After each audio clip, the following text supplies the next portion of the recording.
ينفع كده يبقى. وبنقابل عريس وعروسه في العريش على شط البحر، وبسالهم اول سؤال: انتوا بقالكم كام سنه متجوزين؟ هو 8 ايام. 8 ايام؟ ايوه. وحضرتك بقالك كام سنه متجوزه؟ نفس ال 8 ايام هم ال 8 ايام؟ طب يعني مبسوط انت في ال 8 ايام دول ولا ندمت على القرار ده؟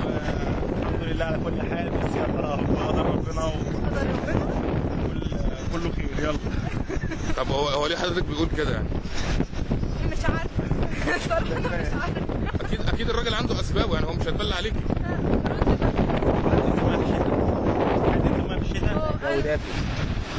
انت حبيت تنزلي الماء في الشتاء؟ طبعا. وعملت كده فعلا؟ امبارح الجو تلج، عايزه تقولي ننزل بتاع وانا ما بعرفش اعوم. ده كلام. انت ما بتعرفش تعوم؟ لا. امال اتجوزت ازاي؟ هو الجواز ملوش دعوه بالعوم خالص على فكره، الجواز له دعوه بالطيران. علمني العوم النبي. تقولي له ايه بعد 8 ايام جواز؟ بقول له بحبك يا مامتي. وانت تقول لها ايه بعد تقول لها ايه بعد 8 ايام جواز؟ ربنا يبارك لي فيكي يا رب يا حبيبتي كده، وربنا يهديكي.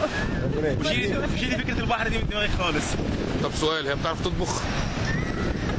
ولا بتعرف تطبخ ولا بتعرف تعوم ولا بتعرف تعمل اي حاجه. والله مش ثواني بس، يعني ايه ده بيتهمك بعدم معرفه الطبيخ؟ عادي جدا، ما هو ده طبيعي يعني، وهو عارف.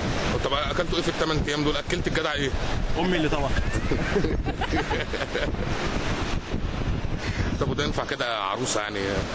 هو عارف انا بتعب نفسي لسه واقف في المطبخ واطبخ الكلام ده. طيب اخر سؤال انت برج ايه؟